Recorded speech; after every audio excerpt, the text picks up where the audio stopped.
Assalamualaikum warahmatullahi wabarakatuh.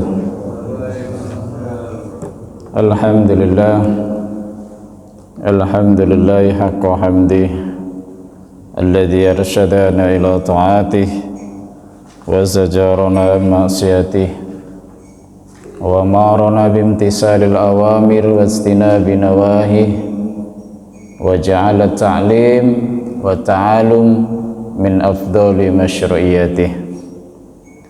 Asyhadu an la ilaha illallah wahdahu la syarika lah iqraran biwahdaniyatih wa asyhadu anna sayyidana wa nabiyyana Muhammadan abduhu wa rasuluh i'tirafan binubuwwatih. Allahumma fasalli wa sallim wa barik ala khairi khalqih habibina wa syafina wa maulana Muhammadin sallallahu alaihi wasallam khatamil anbiya'i wa rusulih wa ala alihi wa sahbihi wa atba'ihi min ba'dih. Rabbi shrah li sadri wa yassir li amri wahlul 'uqdatam min lisani yafqahu qawli. Rabbi shrah li sadri wa yassir li amri wahlul 'uqdatam min lisani yafqahu qawli. Rabbi shrah li sadri wa yassir li amri wahlul 'uqdatam min lisani yafqahu qawli.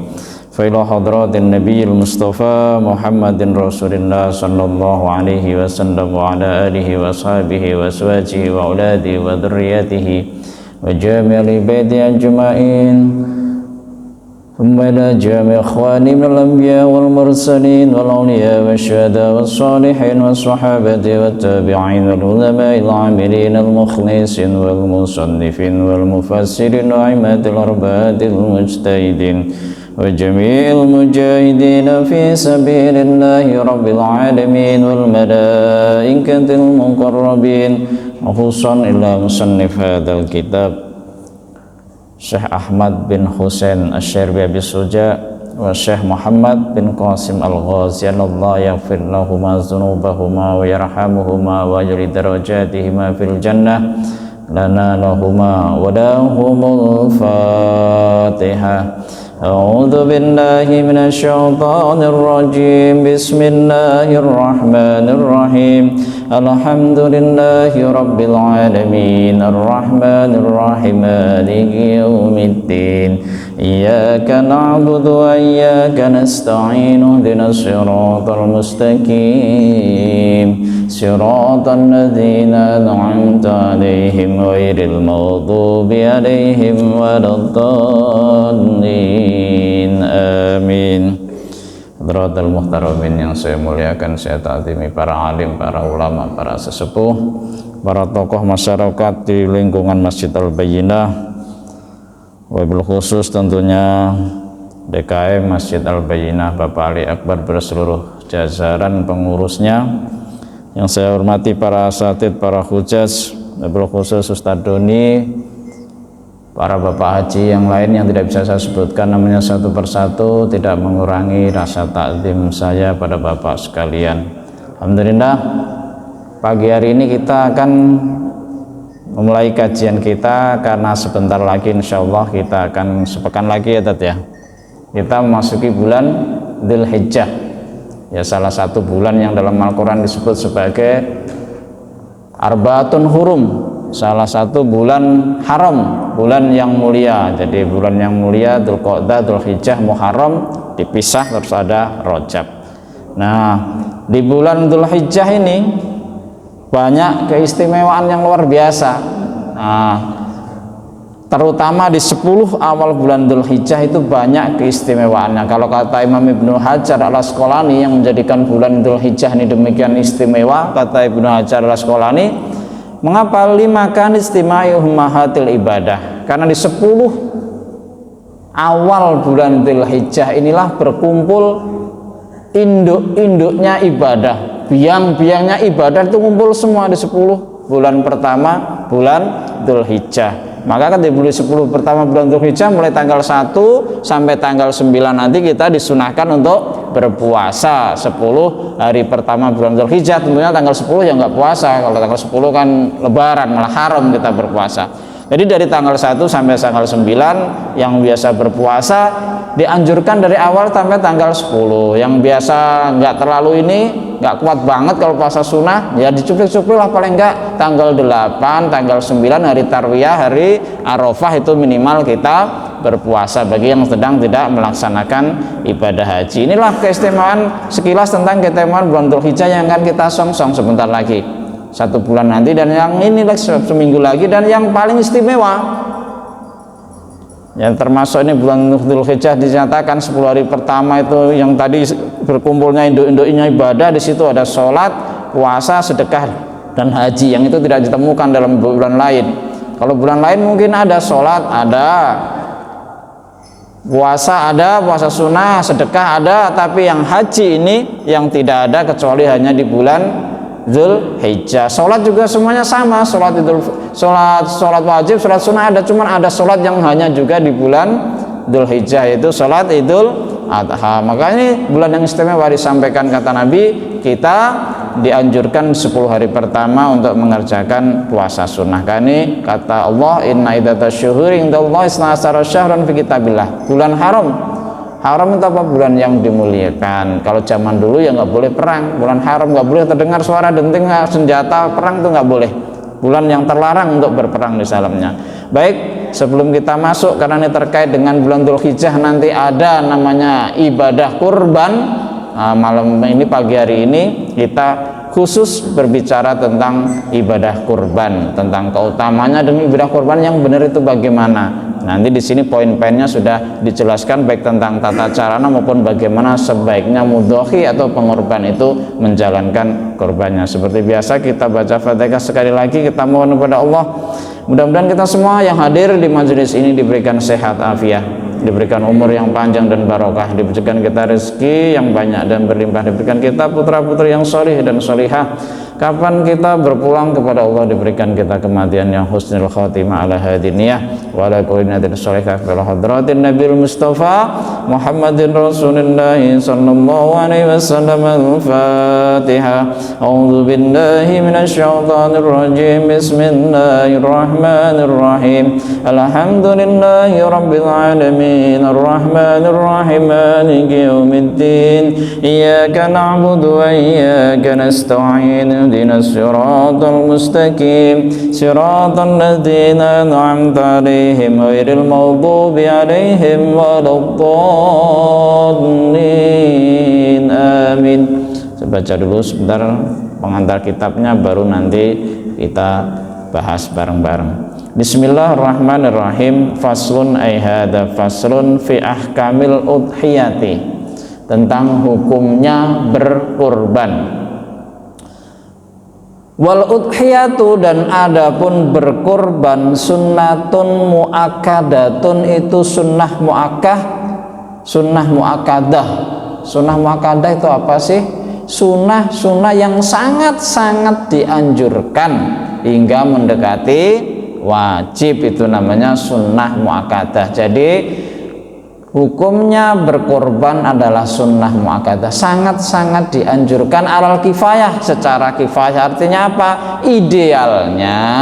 Idealnya nih ya, setiap satu keluarga ada minimal 1 orang yang berkorban. Kalau dalam 1 orang keluarga itu ada yang berkorban, itu yang lain sebenarnya sudah terkena gugur kifayahnya, sunnah kifayahnya atas yang lain. Nah, tapi kan orang terbatas, jadi dilihat kalau bisa yang berkorban di rumah banyak ya lebih bagus, tapi kalau nggak bisa ya minimal 1 orang ada yang berkorban, karena hukumnya sunnah muakkadah alal kifayah. Jadi kalau udah 1 keluarga ada yang berkorban, misalkan ya karena namanya usaha lagi ini, biasanya korbannya 1 keluarga ada yang sapi bisa diperuntukkan untuk 7 orang, tapi karena rezekinya lagi ini adanya kemampuannya kambing, ya nggak apa-apa, tetap aja sudah gugur yang lain sunnah sunnah muakkadahnya, jadi alal kifayah, jadi itu tidak masalah. Jadi hukumnya sunnah muakkadah. Mengapa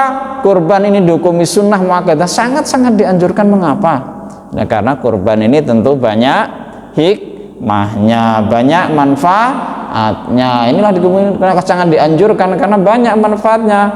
Yang pertama tentu kurban ini adalah sebagai wujud ketakwaan kita kepada Allah. Ini hikmah yang pertama, tentu tujuan yang pertama, motivasi yang pertama. Karena apa?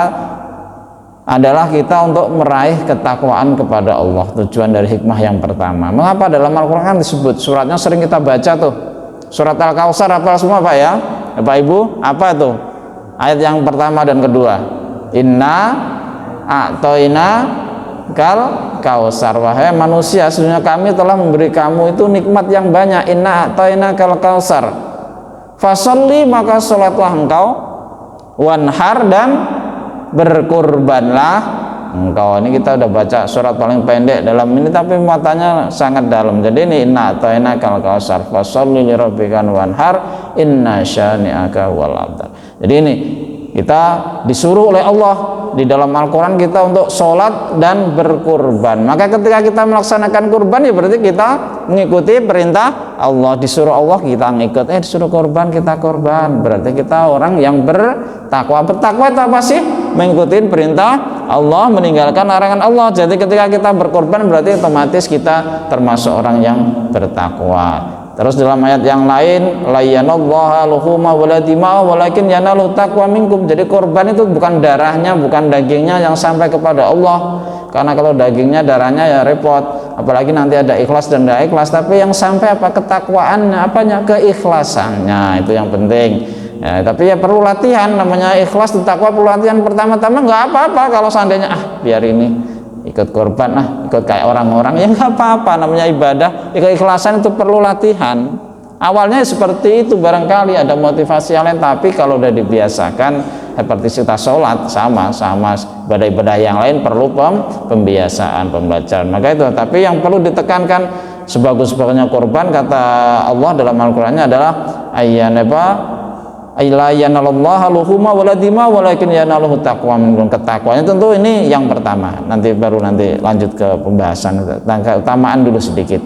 Terus yang kedua tentu bahwa berkorban ini membuat kita mendapatkan pahala yang sangat besar di sisi Allah Subhanahu wa taala. Jadi dalam hadis riwayat Aisyah itu disebutkan, ma'amila ibnu adama yauman nakhri amalan ahabba ilallah azza wa jalla min hiraqatid damin. Jadi tidak ada perbuatan, tidak ada amal yang paling dicintai oleh Allah di hari Nahr, di hari Idul Adha itu apa? Min hiraqati damin, atau dalam hadis yang lain disebutkan min ihraqi damin, dibandingkan dengan menumpahkan darah binatang kurban. Kenapa? Kok paling utama? Kenapa? Kok paling mulia? Kok paling istimewa melaksanakan ibadah kurban itu? Wa innahu latati yaumil qiyamati biquruniha wa dhafiha wa syariha. Besok di hari kiamat nanti Bapak Ibu sekalian, kalau Ustadz berkorban, makanya kurban itu urut-urutannya kan yang paling utama apa? Kalau kambing itu, kambing yang bulunya banyak. Kambing apa itu yang bulunya banyak? Domba kan, biri-biri. Karena urutan korban yang utama itu apa? Yang pertama unta, ya, terus sapi, terus domba atau biri-biri itu, terus kambing biasa. Kalau orang Jawa kambing Jawa, kambing kacang itu. Nah, terus apa? Unta lagi, tapi yang dikerjakan secara patungan. Terus sapi yang dikerjakan secara patungan. Jadi urutannya begitu. Yang paling utama unta ini sendirian. Orang kaya duitnya banyak, korban unta. Ya kan? Ya Pak Haji Mahmud nih korbannya unta. Di sini ada unta nggak Pak Haji? Mau korban unta. Ini yang paling utama ya. Karena mengapa disebut unta? Di Arab kan yang ada unta. Makanya ya unta itu simbol segala macam, simbol kekayaan, simbol ya tradisi masyarakat sono serbaguna, bisa untuk kendaraan macam-macam. Nah, unta itu simbol kesejahteraan mereka. Maka ketika orang berkorban dengan unta itu menimbulkan kesejahteraan. Jadi makanya paling utama. Jadi yang paling utama unta. Terus yang kedua apa? Yang paling utama sapi. Nah, sapi. Nah, yang unta sapi nanti pahalanya banyak, dihitung tuh sama sesuai dengan bulu sapi. Bulu sapi itu lembut banget. Kayak nggak ada bulunya tapi lampunya lembut banget. Banyak banget bulunya. Nah pahalanya terus banyak itu tuh, karena kata Nabi dalam ini, wa inna latati yaumil qiyamati biquruniha wa lafiha wa asy'ariha. Besok dari kiamat nanti yang bapak korbanin itu, kalau kambing ya dihitung tuh berdasarkan bulunya, banyaknya bulu kambing. Makanya kalau kambing utamanya domba, bulunya banyak, hitungannya pahalanya banyak banget, sebanyak apa pahalanya bulu domba. Kalau sapi ya sama Pak, sapi itu bulunya lembut banget, kelihatannya nggak ada bulunya tapi banyak, bulunya lembut banget, tipis, kecil-kecil. Nah itu bulu pahalanya sebanyak itu. Padahal mereka akan datang, binatang yang kita korban itu datang dengan bikuruniha, tanduk-tanduknya datang di hari kiamat nanti menjadi saksi bahwa ini hambamu ya Allah, dia sudah berkorban, ini taat kepadamu ya Allah. Itu tanduk-tanduknya datang. Jangan dibayangin tadi di dunia antar tanduknya datang sendiri takutan setelah hari di sana, yang enggak, itu justru sebagai saksi. Kuruniha datang, atlafia, kuku-kukunya datang, ikut datang menghadap Allah. Ketika kita dihisab, ini orang ya Allah, hambamu ini dia rajin, dia selalu kurban di hari raya Idul Adha. Terus yang apa? Wa asy'ariha, datang dengan rambut-rambutnya, bulu-bulunya. Maka itu wa innad dama la yaqa'u minallahi ta'ala qabla ayyaqa'al, dan darah dari binatang korban itu akan sampai kepada Allah Subhanahu wa taala sebelum darah itu jatuh ke bumi. Jadi pahala berkorban itu akan sampai kepada Allah jika kita lakukan dengan ikhlas sebelum darah dari binatang korban itu jatuh ke tanah. Itulah namanya kurban. Maka sunnah muakkadah. Tentu yang hikmah yang selanjutnya mengapa kurban dihukumi sunnah muakkadah adalah karena berkorban ini adalah menguatkan rasa silaturahim, kebersamaan dan solidaritas sosial. Ini yang penting. Korban itu, jadi kalau korban kan orang, apalagi mohon maaf, jadi korban itu perlu dibedakan dengan zakat ya Pak ya. Kalau zakat itu asrafnya jelas, kalau korban namanya sebenarnya untuk rasa syukur. Maka siapapun boleh menikmati daging korban. Nah, makanya boleh, ya Ustadz boleh, tapi nanti ada tata caranya biar nggak melanggar aturan agama. Tapi tujuan berkorban itu apa? Terutama untuk fakir. Makanya orang berkorban itu boleh memakan daging korbannya, tapi maksimal ya sepertiga aja kalau memang mau mendapatkan. Kalau kepengen, kalau dikasih semua ke fakir miskin, ke orang lain biar orang pada seneng girang bahagia di raya sebagai syiar Islam, nah itu bagus. Tapi kalau yang berkorban itu mau makan, boleh sampai sebatas maksimal sepertiga, kecuali yang nggak boleh itu nanti kurban yang karena nazar. Itu haji, wah bisnis saya goal nih di sono, proyek saya, tender saya dapat miliaran, saya nanti korban sapi. Nah bagusnya Pak Haji nggak boleh. Karena apa? Itu karena nazar itu menjadi wajib, nggak boleh. Jadi kalau Pak Haji kalau nazar itu nggak boleh. Tapi kalau korban yang sifatnya sunnah, nggak nazar, Pak Haji merasa syukur kepada Allah, nggak perlu, nggak nazar, nggak diucapkan, pengen aja pengen gitu, ya boleh. Jadi ini tadi keutamaannya berkorban ada tadi. Yang pertama tentu menunjukkan ketakwaan kepada Allah, meraih pahala yang besar, menunjukkan solidaritas. Yang terakhir juga adalah yang keempat, kurban itu merupakan syiar Islam. Idul Fitri, Idul Adha itu merupakan wujud dari syiar Islam, semaraknya Islam, hari rayanya orang Islam. Makanya dalam hadis disebutkan dalam riwayat Ummu Atiyah itu, kunna nu'maru an nukhrijal awatiqa wal khuyadha fil aidini yashhadna da'wat jasnanal khaira wa da'watal muslimin. Jadi kalau hari raya Idul Fitri, Idul Adha, kita itu adalah bagian dari syiar. Maka kalau sholat Idul Fitri itu semua disuruh keluar, biar ramai, biar semarak, biar meriah. Bahkan anak-anak kecil, bahkan al-khuyat, orang-orang yang perempuan-perempuan yang sedang haid pun dianjurkan untuk menghadiri pelaksanaan sholat Idul Fitri, Idul Adha, meskipun tidak sholat. Ya nggak sholat karena haid, nggak boleh sholat, tapi dianjurkan untuk mengikuti pelaksanaan sholat Idul Fitri, Idul Adha. Apa? Yazatnal khaira, kata hadis Nabi, agar mereka menjadi saksi kebaikan-kebaikan, bertebarannya kebaikan, nilai-nilai kebaikan, aura positif yang ada dalam masyarakat. Wa isanal khaira wa da'watal muslimin, dan menjadi saksi dari dakwah Islam. Itulah makanya syiar. Itulah pentingnya namanya Idul Fitri. Itu termasuk Idul Adha ini ya kita. Tapi kalau di Indonesia ya begini ya Pak ya, Lebaran Idul Adha tidak seperti di Arab. Kalau orang Arab sana Idul Fitri sama Idul Adha ya ramaian Idul Adha. Kalau Indonesia kan enggak ramean Idul Fitri. Mengapa kalau di Arab itu Idul Adha lebih ramai? Sebulan mereka lebaran, Pak. Orang haji datangnya bulan haji semua, Idul Adha. Makanya Arab itu lebarannya yang paling ramai ya namanya Idul Adha. Sebulan mereka berlebaran karena orang dari penjuru dunia berkumpul di Arab. Makanya itu. Tapi kalau kita yang ramai ya Idul Fitri karena tradisi kita dari Idul Fitri. Makanya dalam Idul Adha itu kan lebaran sampai 4 hari. Ya, hari tasyrik gitu kan. Pertama tanggal 10 sampai tanggal 11, 12, 13 itu kita mulai boleh takbiran sampai hari yang terakhir tuh. Sampai hari yang ke-13. Tapi kalau Idul Fitri kan takbirannya hanya pas menjelang Idul Fitri. Kalau udah Idul Fitri kita nggak boleh, jangan-jangan ini biar rame terus Idul Fitrinya, habis sholat Idul Fitri kita takbiran lagi. Nggak boleh, aturannya nggak begitu juga kali ya. Kalau tentang biar syiar kan ada aturannya. Kalau Idul Adha boleh, Bapak mau takbiran lagi setelah yang hari yang malam takbiran yang tanggal 10. Makanya kan dalam tradisi kita kan begitu. Kalau Idul Adha itu sampai hari tasyrik, setelah habis sholat gitu kita zikirannya bertakbiran. Itu menunjukkan bahwa itulah luar biasanya di Idul Adha, syiar yang luar biasa, apalagi untuk masyarakat Arab karena bersamaan dengan pelaksanaan ibadah haji. Nah sekarang kita masuk pada pembahasan ini kita yang ada di print-printan ini biar kita paham tentang bagaimana sih sebenarnya tata cara pelaksanaan Idul Adha, kurban dan yang terkait dengan ibadah kurban. Sekarang kita mulai. Bismillahirrahmanirrahim. Wa tujzi'u fiha, wa tujzi'u dan mencukupi, wa tujzi'u dan mencukupi fiha di dalam udhiyah atau di dalam kurban apa al-jad'u, binatang yang sudah poel. Poel tahu Pak ya, orang Jawa pasti tahu kalau poel. Udah tanggal giginya di depannya. Ya, menaddo ini dari kambing domba. Jadi yang jadi syarat ini yang penting.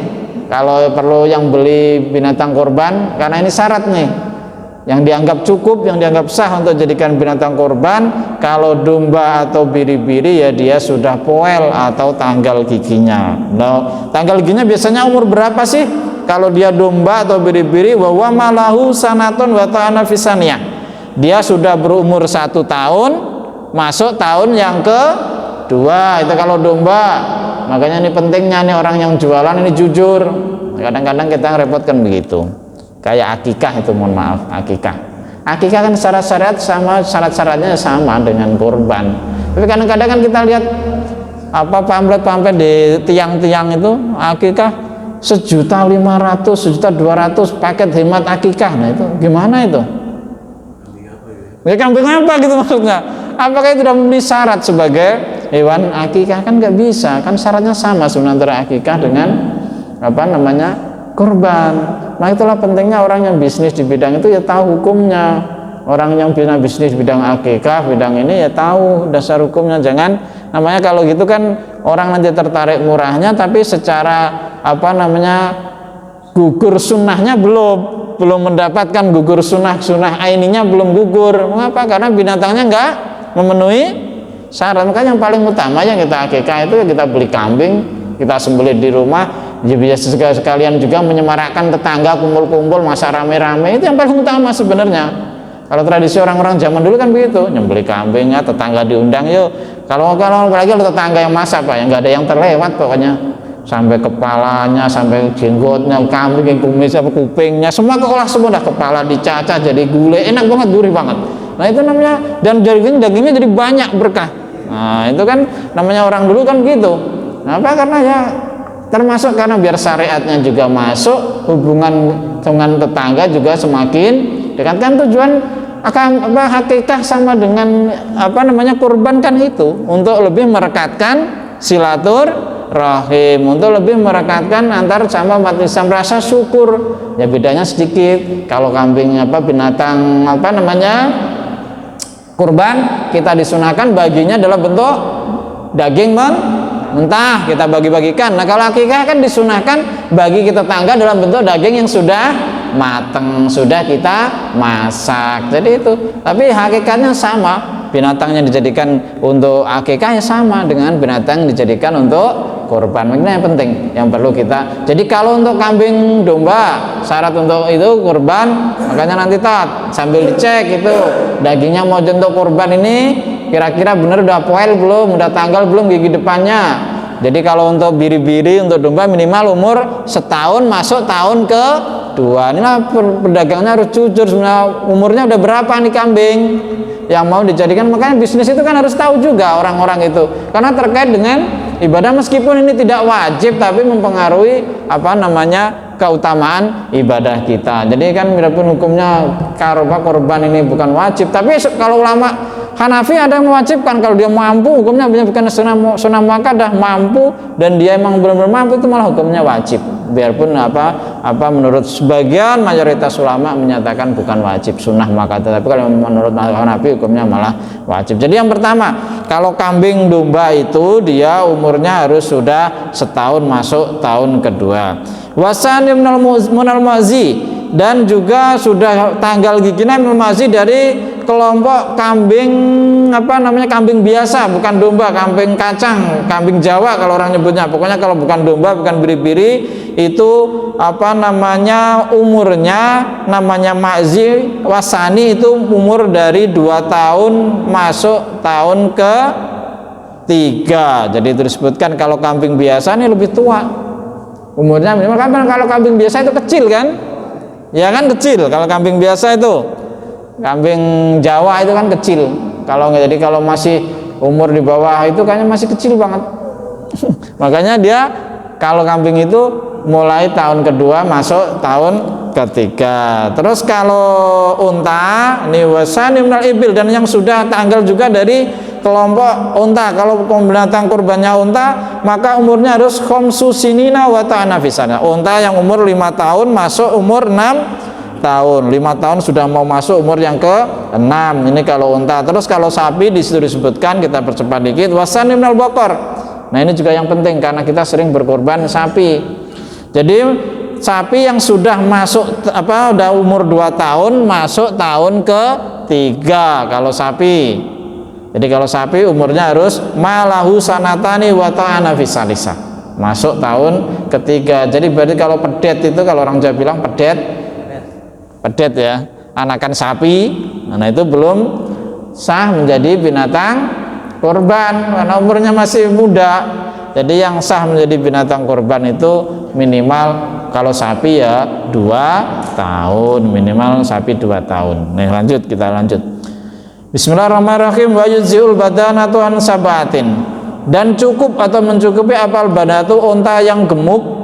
Nah, unta baik itu jantan maupun betina, an sabatin dari 7 orang istaroko yang berpatungan atau bermusyarakah siapa orang fit tadhiyati dalam berkurban. Unta sama kayak sapi untuk 7 orang. Ini yang gugur sunnah ainnya, tapi untuk 7 orang. Kalau untuk lebih boleh nggak sih? Untuk lebih dari itu kita niatkan misalkan biar keluarganya boleh, tapi yang gugur sunnahnya kalau istilahnya untuk wajib, gugur kewajibannya itu hanya untuk 7 orang. Kalau diniatkan pahalanya untuk semua keluarga kita yang jumlahnya misalkan kita punya keluarga besar nih satu rumah sampai 20 orang, kita niatkan untuk 20 orang boleh, tapi niatnya dapat pahalanya 20 orang dapat, tapi yang gugur sunnahnya, kalau kewajiban yang gugur kewajibannya hanya 7 orang yang kita sebut, diutamakan disebut yang 7 orang, kita tujukan siapa tuh, yang sisanya tetap dapat pahala seperti orang berkorban tapi belum gugur sunnahnya. Bukan kalau kewajiban berarti bukan gugur kewajiban. Sama kayak kambing itu peruntukannya hanya untuk 1 orang. Misalkan satu keluarga saya baru mampu korbannya kambing, saya korbannya kambing 1 doang, tapi tuh satu kambing kan hanya untuk 1 orang, tapi saya niatkan biar keluarga saya dapat pahala. Ya dapat, keluarga saya semua dapat, satu keluarga saya dapat. Tapi yang gugur sunnah, gugur taklif ini hanya saya, tapi keluarga saya belum. Makanya bisa jadi nanti kalau ini digilir, tahun ini saya, ini berikutnya muter. Nah, gitu. Jadi, tapi yang gugur tetap 1, tapi satu keluarga dapat pahalanya kalau kita niatkan untuk niatkan pahalanya loh ya, bukan niat kurbannya, niat pahalanya untuk 1. Ya kan Nabi kan pernah begitu, berkorban 1 kambing diniatkan untuk keluarganya, bahkan untuk seluruh umatnya. Itu pahalanya dapat, tapi secara gugurnya hukum kurban ya hanya berlaku untuk Nabi. Jadi begitu dibedakan ya antara hukum syar'inya dengan pahalanya. Jadi begitu. Jadi kalau yang hukum syar'inya, kalau sapi ya untuk 7 orang, unta untuk 7 orang, kambing untuk 1 orang. Jadi begitu. Jadi waktu itu jezi al baqarah an sabatin, lanjut, dan cukup, dianggap cukup kalau sapi untuk 7 orang. Waktu satu, dan dianggap cukup apa, satu kambing an sahsin wahidin, dari satu orang saja. Jadi itu. Jadi tadi urut urutannya begitu, kambing apa 1 orang, unta sapi 7 orang, urut urutannya gitu tadi. Yang paling utama unta, sapi, kambing, terus unta secara patungan, sapi. Jadi kurban itu jangan dilihat dari jumlahnya daging ya Pak ya. Jadi kita ikutin apa urut-urutan keutamanya. Kalau menurut Imam Nawawi begitu. Di dalam kitab ini juga disebutkan begitu. Kalau dihitung-hitung patungan sapi dengan kambing sendiri kan banyak daging sapinya kalau dihitung dari jumlah dagingnya. Tapi namanya ibadah di sini yang paling utama adalah mustakilnya, kemandiriannya dalam ibadah itu. Makanya biarpun berkorban kambing 1 dengan berkorban sapi patungan 7, sebenarnya secara hukum itu lebih utama kambing sendiri 1. Kalau dari segi biaya gimana Pak? Kambing itu mahal kan sekarang, malah lebih mahal dari patungan sapi kan? Atau sama aja? Kalau sapi kan rata-rata 3,5. Iya, kalau kambing kan kadang-kadang malah apalagi yang gede kan ya sampai 4 juta, ada yang 5 juta. Nah itu, tapi itu yang paling utama itu. Jadi kalau yang paling utama unta, sapi, kambing domba, kambing biasa, unta patungan, sapi patungan. Nah itu. Oh iya, itu kebo sama sapi. Karena tradisi masyarakat kita kan kebo, nyebutnya kebo. Ya kita ada sapi, kebo ya sama aja sebenarnya. Tapi kan kebonya udah langka sekarang. Kalau zaman kita, zaman kecil dulu itu orang-orang kaya itu Pak Ustadz ya, Pak Haji ya, zaman kita di kampung dulu kalau orang nyembelih apa, berkorban atau apa itu, apalagi kalau hajatan, orang kaya itu kalau belum nyembelih kerbau belum afdol, belum sohor namanya, karena daging kerbau memang lebih gurih kan Pak daripada daging sapi. Dia karena zaman kan kerbau itu tidak seperti sapi yang gampang miaranya. Kerbau itu miara kerbau kan perlu comberan, perlu kubangan, iya kan? Kalau kerbau itu perlu kubangan. Dia kalau nggak gitu ya istilahnya kurang gurih kali dagingnya ya. Dia kan suka berkubang gitu. Kalau sapi kan nggak. Kalau kerbau itu perlu begitu. Makanya semakin apalagi di kota ya udah nggak ada kerbau karena nggak ada tempat kubangannya. Udah jadi rumah semua, jadi kompleks semua. Dan kalau di kampung sebagian masih ada. Dulu waktu saya kecil masih ada kerbau itu, sekarang juga udah langka Pak Ji. Nggak ada di kampung juga. Udah rata-rata sekarang kurban ya sapi, ya sapi kambing ya.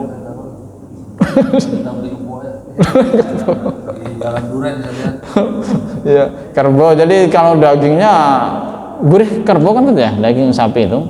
Dagingnya seratnya tebel. Ya jadi kalau masyarakat kita seperti jadi kerbau, kalau karena di Arab adanya ya sapi nggak ada maka onta. Di sana nggak ada sapi dulu, tradisional kan ada sapi, adanya onta sama kambing. Kambing aja kalau di Arab itu Pak makannya nggak kayak kita Pak. Maka kambing Arab ya nggak segurih kambing Indonesia. Kambing Arab tuh mohon maaf, makan itu rumput nggak terlalu ini, bahkan kadang kertas plastik itu dimakan kalau kambing Arab itu ya, karena rumputnya nggak ada. Ya, kalau di Indonesia kan rumput, makanya kambing Indonesia tuh gurih dagingnya, makannya apanya rumput, macam-macam dedek, macam-macam. Tapi sana itu nggak ada. Jadi itu makanya itu. Jadi ini yang paling utama. Jadi tadi urut-urutannya seperti itu. Jadi kambing 7 orang. Kita lanjut karena waktunya udah mepet. Wa arbaun bismillahirrahmanirrahim, dan ada pun 4 binatang. La tujzi'u, yang tidak boleh, tidak mencukupi fiddohaya untuk dalam berkorban ada 4. Jadi ada 7 jenis binatang yang tidak boleh kita jadikan binatang korban, nggak sah, nggak memenuhi syarat jika dijadikan binatang korban. Yang pertama adalah arja'u al-bayyinu arja'wa. Jadi binatang yang matanya rusak, buta atau juling, itu nggak boleh ya. Jadi binatang korban kalau beli dipilih yang bagus, karena kita mau berkorban ngasih kepada Allah itu harus yang paling bagus. Dengan kita ngasih kepada Allah yang jelek-jelek, diumpamakan dikritik oleh Allah, orang yang kalau giliran ngasih ke Allah kewajiban udah Allah dipilih yang jelek-jelek, itu Allah marah. Diumpamakan dalam Al-Quran wa anfiqu min thayyibati ma. Jadi jangan seperti orang yang ngasih sesuatu yang jelek, yang dia sendiri untuk melihatnya itu malu, memicingkan mata, itu nggak boleh, itu sama aja menghina Allah itu. Maka kalau dalam berkorban kita dipilih yang bagus-bagus. Yang memenuhi syarat kurban yang pertama binatang untuk kurban itu apa namanya, yang nggak boleh buta, yang nggak boleh al-arjal bin arjal, cacat matanya terutama udah buta. Terus yang kedua yang nggak memenuhi syarat juga adalah wal ajfa, yaitu binatang apa namanya, mana tadi hilang, oh ya mana tadi, wal arja bin arjawa. Terus yang kedua wasani al arja, yang pertama al aura ya, yang apa namanya, yang buta atau yang mempunyai penyakit ini mata. Terus yang kedua al arja, yang pincang, nggak boleh itu pincang. Tawan binatang pincang mau dijadiin korban, biar pincangnya itu membawaan atau gini, ini malah saking ketatnya begini nih menurut ulama ini pengarang kitab ini, sampai binatang yang pincangnya karena ketika dia berdesak-desakan meronta-ronta mau kita jadikan korban, dia nggak mau, misalkan turun dari, baru diturunin dari kendaraan atau dari truk gitu, dia berontak, atau mau dibawa ke tempat penyembelihan dia berontak kemudian jatuh pincang, itu nggak boleh kalau menurut kitab ini. Harus yang benar-benar apa sehat dan dia tidak pincang. Tapi yang paling utama tentu ya yang pincangnya itu memang dari awal udah pincang, itu nggak boleh itu, apalagi itu.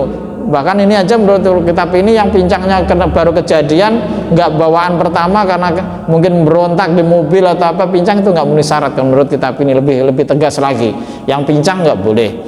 Terus yang ketiga juga yang nggak boleh al-maridatul bainur, yang penyakitan. Udah jelas binatang itu sakit, sakitnya parah. Kalau sakitnya dikit-dikit sekedar bersin-bersin atau ini menurut dokter aman, atau meler tapi menurut dokter aman, dicek dinas kesehatan nggak apa-apa. Tapi kalau sakitnya parah, udah ketahuan parah, ya misalkan mohon maaf binatang itu kan ada yang kudisan juga kan Pak ya, iya kan, sapi itu kan kadang-kadang ada yang kudisan, binatang itu udah kurapan, jelek banget dah wujudnya kurapan segala macam, yang dilalurin yang udah ada kayaknya dagingnya gimana, yang kalau kita lihat aja jijik, kok kita jadikan binatang kurban. Wal maradu al bayin maraduha, nggak boleh binatang yang begitu udah sakit begitu, udah jelas sakitnya kok kita jadikan binatang kurban, itu juga nggak boleh. Terus yang nggak boleh lagi apa kata pengarang kitab ini, yang keempat adalah wal ajfa, yaitu binatang apa namanya yang kurus kering, yang nggak ada dagingnya, binatangnya kurus banget tinggal kayak tulang-tulangan doang kita jadikan kurban, itu nggak boleh juga. Udah ketahuan nyari murah kita kurbannya, dibeli yang paling kecil paling kurus lagi, udah kita pegang aja, udah kita dorong aja binatangnya udah roboh kita jadiin kurban, keterlaluan banget. Itu namanya penghinaan tuh, ngeledek sama Tuhan. Itu mau berkorban kok dikasih yang begitu, yang udah kurus banget, yang udah binatangnya kayak ini. Jadi itu yang tidak boleh, jadi itu yang tidak boleh. Terus yang kita percepat waktunya, wa yujzi'ul hisyu, boleh dijadikan korban apa al-hisyu, binatang yang sudah dikebiri. Tahu dikebiri Pak binatang ya? Kan ada tuh kadang-kadang kalau kita punya piaraan tuh dikebiri biar nggak kawin mulu apa? Karena biar kalau udah dikebiri, kata menurut penelitian itu dagingnya menjadi lebih gurih dan lebih banyak karena nggak mikirnya kawin mulu. Nah itu dikebiri itu boleh. Binatang sudah dikebiri, kambing atau sapi yang sudah dikebiri itu kan, tapi kalau menurut dinas kesehatan nggak boleh, tapi kalau menurut kita boleh malah bagus katanya, karena dagingnya lebih lezat, lebih banyak. Tapi kalau saya pernah itu penyuluhan dia apa itu kan daging dikebiri, atau menurut dinas kesehatan nggak boleh. Tapi pas di satu forum ketemu dengan ustadz kiai menyampaikan ini, bingung juga dia, dinas kesehatannya, oh boleh ya kalau dalam kitab, dia bilang begitu.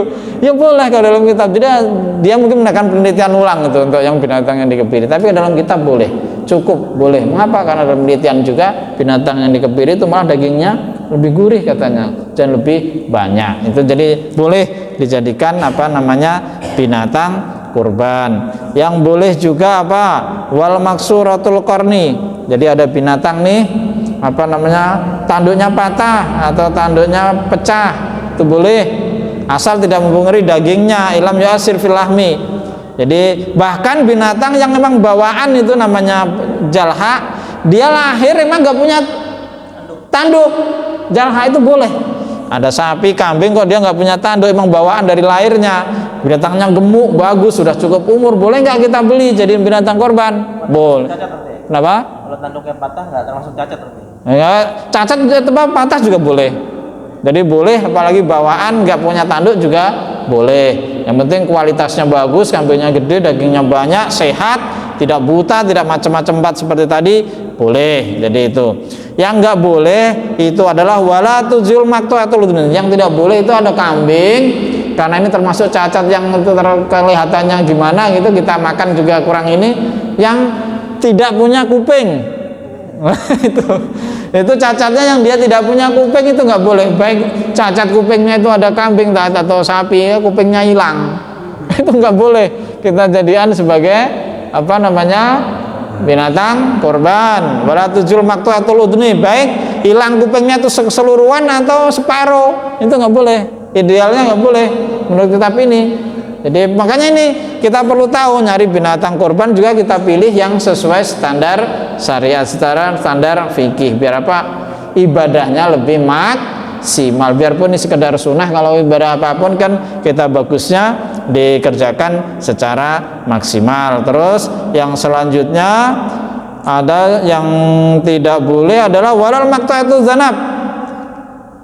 Apa namanya, binatang itu tidak punya ekor, mestinya dia punya ekor tapi nggak ada ekornya, buntung. Ada sapi tapi kok ternyata sapinya nggak ada ekornya, padahal sapi kan punya ekor. Ada kambing kok nggak punya ekor, kambing kan ada ekornya biarpun pendek. Nah itu nggak ada sama sekali, buntung, nggak berekor. Nah itu nggak boleh juga. Menurut kitab ini apa, biar kesannya sempurna, tidak ada kesan perasaan was-was sangka yang enggak ini kambing kenapa, sapi kenapa, kok ada buntung, ada penyakitan lagi, ya macam-macam pikiran orang macam-macam. Jadi ini lebih mengantisipasi itu kalau kitab ini nggak boleh. Terus kapan sih waktu pelaksanaan kurban itu? Dimulai dari setelah sholat Idul Adha. Di sini disebutkan ila ghurubis syamsi min akhiri ayyamit tasyrik, sampai terbenamnya matahari di hari tasyrik yang terakhir. Hari tasyrik yang terakhir hari keberapa? Ke-13. Jadi waktu berkurban itu 4 hari, dari tanggal 10 sampai tanggal 13. Maka kalau orang-orang yang ini nanti biar nanti kalau saya beli, tapi kan prakteknya susah. Kadang-kadang kan namanya tenaga yang terbatas, orang maunya kan kalau nyembelih, panitia itu kalau nyembelih kambing atau kurban kan hanya hari pertama. Karena ya keterbatasan kurban itu kan capek kan, ini banyak bisa daging apa, makanya pada rata-rata hari pertama. Tapi seandainya ada orang saya mau ini hari kedua atau ketiga biar harganya sudah keturun, kan biasanya penjual itu kan daripada nggak laku, kadang ada yang kepepet, yang bawa orang dari jauh dari luar wilayah itu kan kadang dibawa pulang, saya turunin harganya yang penting nggak rugi kan. Itu kalau ada orang yang mau mensiasat itu sebenarnya boleh kurbannya di hari yang ke-12 atau 13 ketika harganya. Tapi kan masalahnya kadang-kadang yang nyembelih sama yang ini, yang motong, yang sudah tidak ada di panitianya tidak ada. Maka kapan-kapan kayaknya perlu dipikirkan juga itu untuk apa namanya pengurus takmir masjid itu barangkali, tapi memang merepotkan. Tapi untuk aspirasi ya, barangkali perlu dipertimbangkan itu, dibagi timnya ada sampai hari ke-13 hari ke-4. Repot kan prakteknya, tapi kan. Nah ini masalahnya kan ini. Dalam praktek kesalahan kita itu yang begitu. Jadi kalau kurban soal paling yang di hari keempat, ketiga rata-rata sekolahan gitu kan. Karena apa? Harganya lebih ini, dan juga mereka punya tim khusus emang ya, rame-rame guru-guru satu ini yang udah masuk sekolah rata-rata begitu. Tapi sebenarnya secara syariat sampai hari keempat itu boleh, nggak mesti hari yang pertama. Itulah kita ngubur hari pertama semua. Nah, itu sebenarnya secara syariat sampai hari ke-4. Jadi itu yang perlu diperhatikan. Terus kita juga ini yang disunahkan di sini tidak perlu kita sebutkan karena waktunya ada mepet. Sunah-sunahnya ada 5 itu, termasuk doanya itu nanti bisa dibaca sendiri. Terus juga ini poin-poinnya sampai 14 bisa dibaca sendiri ya Pak, karena waktunya memang ini sengaja saya bikin agak banyak karena masalah kurban sebenarnya banyak. Jadi ini termasuk nanti boleh nggak ada panitia ikut makan di masjid. Nah itu termasuk kayak gitu kan sering jadi masalah. Terus boleh nggak orang yang sudah meninggal kita kita korbanin, kita berkorban atas nama orang yang sudah meninggal. Itu aja, boleh nggak daging kurban dimasak buat panitia? Oh itu pertanyaan. Yang udah meninggal Nah, itu sama yang ya Pak. Dulu Pak Haji. Ini perbandingannya kambing 1 ekor, satu orang, sapi 7 orang. Iya. Ini 1 orang atau 1 keluarga, Pak? Apanya Pak? Amalnya, pahalanya. Oh, tadi kita. Saya betul, Pak. Untuk saya sendiri. Besok giliran anak saya. Tadi kita. Untuk saya sendiri atau untuk keluarga saya. Iya, tadi udah disampaikan. Saya dengar jadi perbandingan 7 orang itu sapi, kambing 1 orang, perbandingan untuk apa, Pak? Ya. Ya, tadi disampaikan. Nabi kan. Iya. Kan untuk satu kambing satu. Ya. Ya, tadi kita sampai.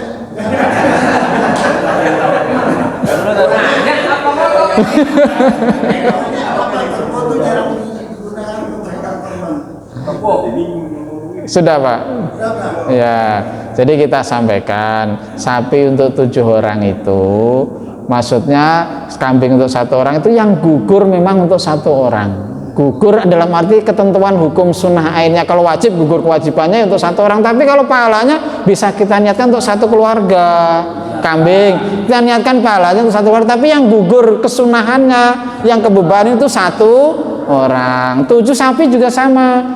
Yang gugur ini misalkan 1 keluarga nih, kita patungan di keluarga kita sebenarnya ada 20 orang, tapi yang mampu berkorban hanya 1 sapi. Misalkan keluarga besar nih 7 orang yang hanya mampu kita, tapi bisa kita niatkan untuk 1 keluarga yang banyak itu, yang gugur tapi tetap cuman 7 orang. Tapi pahalanya ya semua boleh Pak, dapat, nggak ada berkurang, semuanya dapat pahala kalau kita niatkan pahalanya untuk semua anggota keluarga kita. Tapi yang gugur ini tadi, gugur istilahnya kalau kewajiban ya 7 orang, peruntukannya gitu. Kalau sapi untuk 7. Iya, itu kan disampaikan tadi juga. Memang Nabi juga begitu disampaikan, tapi gugurnya untuk Nabi, pahalanya untuk keluarganya, untuk seluruh umatnya. Jadi begitu. Iya. Oh iya. Ya nggak apa-apa Pak. Ya, jadi kalau gugurnya itu ya dibedakan antara gugur syar'inya ya, gugur syar'inya sama gugur pahala dibedakan. Terus daging yang dimasak untuk panitia itu bagaimana? Jadi diingat-ingat, kalau untuk panitia diniatkan sebagai upah nih kita, panitia ada repot, kita boleh dimasak sebagai upah? Nggak boleh. Bukan buat makan siang. Iya. Kalau untuk makan siang ada upahnya beda lagi. Nah, untuk makan siang diniatkan pertama boleh, itu alasannya. Ini kan orang ini yang memotong-motong ini kan secara otomatis jadi wakilnya dari orang yang berkorban, itu boleh. Boleh. Terus yang juga diniatkan juga malah yang paling bagus sebenarnya gini Pak. Tadi kita sampaikan. Jadi korban ini kan boleh untuk siapa Pak? Kalau niatnya untuk bersama-sama bukan sebagai upah, itu sebagian ulama menyatakan boleh. Yang tidak boleh mutlak itu dijadikan sebagai upah. Kalau bukan upah untuk kebersamaan, untuk panitia, untuk ini zamannya udah capek-capek. Apalagi yang utama nih, yang paling utama nih tadi siapa yang berkorban? Siapa yang berkorban? Dia kan dapat daging tuh banyak, 1/3. Nah dia bawa dikasih udah mau yang korban. Nah terus yang korban kesadaran dikasih ini buat masak rame-rame, dimakan rame-rame, itu yang paling top. Ya kan ribet Pak. Iya, tapi yang paling top begitu. Tapi kalau dimasak untuk ini, sebagian ulama menyatakan boleh, nggak masalah. Mengapa? Asal bukan dimaksudkan sebagai upah. Tapi ya niatnya, makanya ini yang penting. Harus DKM harus ngerti ini triknya ini, trik fikih. Saya udah ngerti. Yang nggak ngerti aja itu protes aja. Iya, jadi kalau diniatkan bukan sebagai upah untuk tadi ini udah capek-capek, ini bukan upah ya, tapi untuk kebersamaan, karena binatang korban kan boleh dibagi kepada kerabat, kepada teman, kepada ini kan boleh, bukan hanya sekedar fakir miskin. Tapi yang utama fakir miskin, tapi siapapun boleh. Bahkan dalam pendapat yang paling ekstrim termasuk Majelis Ulama Indonesia boleh itu. Kita punya tetangga nih, satu-satunya di situ non muslim. Lingkungan masjid ini ada di sekitar situ ada 1 orang non muslim, kita kasih boleh. Apa ya, ini untuk dakwah Islam tadi, itu boleh. Pendapat ulama boleh disahkan juga oleh majelis ulama. Jadi ini perlu dibedakan ya. Tapi ini yang untuk non muslim ini juga sama, masih ada perbedaan. Tapi majelis ulama Indonesia sendiri menyatakan boleh. Jadi makanya itu Jadi jangan disamakan ya kurban dengan zakat. Kalau zakat nggak boleh. Nah, harus ada orangnya yang jelas. Tapi kurban tujuannya adalah untuk bersyukur, untuk apa namanya, memberikan keluasan kepada orang lain, membahagiakan orang lain sebagai wujud syukur, maka boleh. Jadi memasak untuk panitia itu dengan asal bukan dimaksudkan sebagai upah yang diambil dari binatang kurban itu ulama sebagian menyatakan boleh untuk kebersamaan, untuk silaturahim, karena binatang kurban itu apa namanya, memang di kurban itu tujuannya untuk solidaritas, untuk menimbulkan rasa suka, membantu orang lain. Karena ada kadang-kadang orang yang makan daging setahun sekali pas nunggu kurban. Iya, monggo. Ini kan kalau pertanyaan paling jadi kayak abu-abu ya. Konotasinya tadi Pak Ustadz menyampaikan bahwa jangan disatukan dengan upah. Iya. Tapi kan kalau di kepanitiaan ini kan ini bukan gotong royong. Artinya satu kambing itu sudah dikasih untuk pemotong harga. Satu kambing dikasih harga sekian. Iya. Nah, terus tadi dengan pertanyaan paling. Iya. Kita tetap ngambil untuk masak, untuk makan. Itu masih boleh nggak?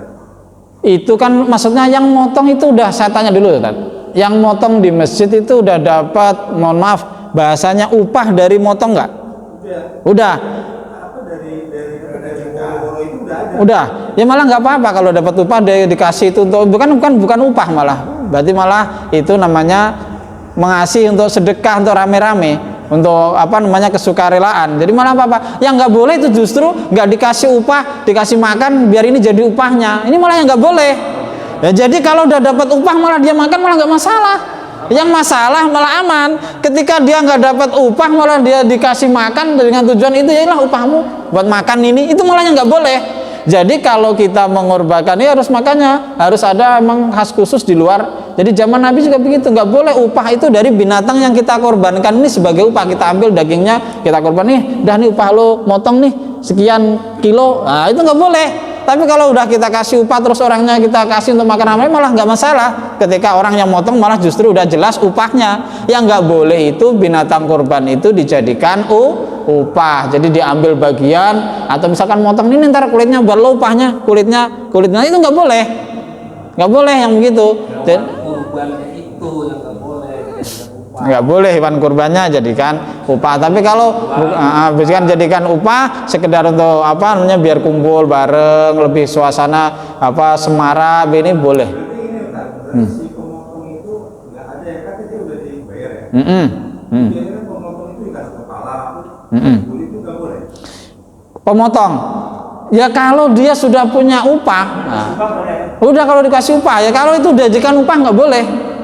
Nggak boleh dijadikan upah. Kalau dia makanya ini karena kaitannya dengan ini ya, untuk jamaah saya tidak pernah kasih upah Pak. Jadi kalau Bapak bantu ini itu niatnya ibadah semua. Yang saya kasih upah itu cuma jagal kan. Saya kasih upah itu cuma jagal. Ada dari uang upah. Kulit di bawah itu sebagai hadiah saya kasih. Kulitnya niatnya bukan upah. Bukan. Jagal itu udah kita upah. Udah ada upahnya. Kulit kan nggak bisa kita bagi-bagi. Kita potong-potong juga mungkin. Warga juga nggak mungkin masak. Ya boleh kalau udah ada upahnya. Kalau memang itu daripada mubazir kita kasih, atau kalau bapak ada yang mau diambil dibawa ke rumah boleh. Ya, jadi yang nggak boleh saya tegasin lagi ya, menjadikan dari bagian dari binatang kurban itu dijadikan upah. Nah itu yang nggak boleh. Yang perlu diingat-ingat ya. Ya boleh dijadikan bagian kurban itu jadikan upah, atau juga diperjualbelikan. Misalkan nih, kan tadi yang korban ini berhak mendapatkan sampai 1/3 daging. Kan daging 1/3 itu banyak. Kita sampai rumah kita masukin kulkas, gila nanti udah nggak lebaran kita jual. Itu nggak boleh. Nah kalau kulit kambing, kambing itu kan nggak ada yang mau tuh. Diambil sama orang, jual. Terus kita dikasih, saya nggak jual, saya dikasih uang Bapak gitu. Berapa nilai itu bagaimana Pak? Wah itu kalau secara bagaimanapun kalau binatang kurban itu nggak boleh dijadikan apa dijual belikan. Dan dijual dan dibilang iya. Nah, tapi kan itu agak gimana gitu. Itu tergantung kita aja dah. Tapi kan iya, bawa aja kalau mau, ini bawa aja, nggak boleh dijual. Terus sampaikan juga ke orang itu, nggak boleh diperjualbelikan kalau semua dari binatang, kecuali ada yang boleh ya. Kecuali ini orang yang menerima kurban itu, termasuk yang kulit tadi, orangnya benar-benar miskin, yang tidak punya kebutuhan, beli beras saja nggak ada, itu dijual daging dia terima dari kurban, itu boleh. Udah diterima ya? Udah diterima dan dia keadaannya tinggal satu, kulit kambing itu kan nggak ada yang mau tuh. Iya. Nah, datang tuh kan suka ada yang datang kan. Sudah Kalau sampaikan, Pak ini nggak boleh dijual. Iya, nggak boleh dijual. Tapi dia tetap masukin uang ke kotak masjid. Kalau kamu masih kotak masjid biarin aja. Kita mau menjual masjid ya, kalau kamu kotak masjid biarin aja. Yang penting masjid demi Allah itu. Iya, tapi sampaikan ini binatang kurban Pak, nggak saya jual. Nah, tapi kalau dia sadar ngasih kotak masjid ya nggak apa-apa. Yang kita sampaikan binatang kurban nih Pak, kulit binatang kurban nggak kita jual. Kita nggak boleh dijual karena dalam tuntutannya nggak begitu. Bagian dari yang mau mengambil itu sedekah. Iya, biarin aja nggak apa-apa kalau mau itu. Yang penting kita jangan sampai ada akad jual beli di situ terkait dengan binatang kurban. Termasuk yang udah kita pengkurban, kita sepertiga itu banyak, kita taruh di kulkas, kita jual nanti setelah itu nggak boleh. Jadi kalau binatang kurban itu memang murni seluruhnya harus habis. Untuk yang pertama, untuk yang pengkorban, yang kedua untuk kerabat, sanak famili, tetangga itu dapat, yang paling utama untuk fakir, miskin semua dapat, yang belum tentu mereka pernah merasakan daging dalam setahun. Ini yang penting. Jadi itu yang perlu diperhatikan tentang korban. Jadi tapi korban itu nggak ketat banget, nggak ini banget kayak zakat yang udah 8 asnaf. Jadi ini ya, sampai sini bisa dipahami. Terus yang tadi terkait dengan, mohon maaf barangkali waktunya sedikit lagi. Yang tadi yang ada bisa kadang-kadang orang yang sudah meninggal dikorbanin, maksudnya bukan dikorbanin ini, ada diniatkan untuk orang yang sudah meninggal, itu ada perbedaan pendapat, tergantung kita aja nggak apa-apa. Jadi kalau menurut Imam Nawawi, Syarafuddin Nawawi, bukan Nawawi Al-Bantani, Nawawi yang dari Nawa, dari Suriah, itu tidak boleh. Kecuali orang yang meninggal itu memang udah pernah wasiat, saya nanti dikorbanin ya, atau kalau punya rezeki saya ini ya diikutin korban, itu kita laksanakan. Tapi menurut ulama yang lain, Abul Hasan Al-Abadi, nggak apa-apa orang yang meninggal dikorbani. Karena apa? Korban itu sedekah, dan sedekah untuk orang yang meninggal itu sampai, hadisnya sahih. Jadi nggak apa-apa, dihitungnya korban itu sedekah untuk orang meninggal juga sampai. Jadi nggak masalah, kita mana aja yang pengen. Jadi kalau mau kita korbankan karena tradisi nggak apa-apa. Tapi kalau menurut Imam Nawawi tidak boleh, kecuali emang yang orang meninggal itu dulu pernah berwasiat minta dikorbanin, itu boleh. Tapi kalau yang Abul Hasan Al-Abadi itu Al-Abadi boleh. Karena apa? Kurban itu hakikatnya sedekah, dan sedekah untuk orang yang sudah meninggal itu wajib, boleh, bahkan merupakan hadiah terindah untuk orang yang sudah meninggal. Itu yang pertama adalah sedekah, terus doa, terus bacaan Al-Quran, terus haji. Itu ibadah yang paling utama untuk orang yang sudah meninggal. Jadi kata Ibnu Qayyim Al-Jauzi, afdhalu ma yuhdalul mayit ada 4. Yang pertama sedekah, terus istighfar, doa, terus yang terakhir wal hajju. Bahkan kalau ada orang punya rezeki, punya orang tua udah meninggal, dihajikan, haji badal. Kalau kita banyak rezeki, kita kaya, itu hadiah yang paling indah untuk orang yang sudah meninggal ya. Waktunya ya tadi ya, cukup ya Pak ya. Ya Pak, ya. Kenapa Pak? Kerbau. Ya. Kalau kita tadi kan udah langka, jadi tradisi masyarakat kita udah langka serang kerbau. Sebenarnya boleh Pak. Ya udah langka kan susah Pak, di kota-kota udah nggak ada. Kerbau di kampung aja sekarang udah susah. Sebenarnya boleh Pak kalau mau. Ya, sapi, kerbau itu boleh. Ya boleh, kambing. Aturannya begitu, boleh sebenarnya. Binatang ternak itu boleh, samping kerbau. Kita tutup ya Pak ya, udah jam 6 kita tutup ya. Kita tutup taklim kita dengan doa akhir majelis. Subhanakallahumma wa bihamdika asyhadu an la ilaha illa anta astaghfiruka wa atubu ilaik. Mohon maaf Bapak kalau ada kata-kata yang kurang berkenan, ada kekurangan di sana sini. Wallahul muwaffiq ila aqwamit thoriq. Assalamualaikum warahmatullahi wabarakatuh.